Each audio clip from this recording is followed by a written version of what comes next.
So mate, myth number one, old cars are just too old to upgrade, and then when it comes to new cars, it's all just too integrated and it's a bloody nightmare to try to make it work. The older cars, 60s, 70s, 80s, again, with the problem being the narrowness of ability to mount speakers, well, companies like Ground Zero make speakers like this that have the magnet all hid inside, and you can see there that that's super, super shallow, right? And so that's just a solution from a speaker's perspective that you can fit that in any old Valiant, Falcon, Tirana, anything like that. You can make these work for that sort of thing. The tweeters are really small, and so from a speaker's perspective, there's no problem finding solutions for cars that in history have been very, very hard to deal with.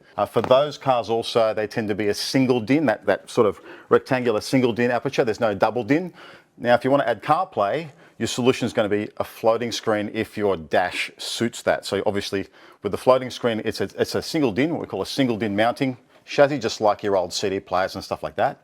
And the big, colourful screen mounts onto the front of that. Obviously, you've got to be mindful of where your vents are and controls and stuff, so you've got to think about that when you're trying to pick a screen. Alternatively, if you want to keep your car looking completely classic, right, so you've got an old classic radio in there you don't want to change, we can go to something like this. So this is a clip-on revision mirror that has a reverse camera screen and CarPlay all built in, and it connects to your factory radio through something called an FM modulator. So it's just an FM transmitter, and you just tune into the frequency that this is playing on your factory radio. And so you've got CarPlay, but you can keep your original OEM sort of factory classic look.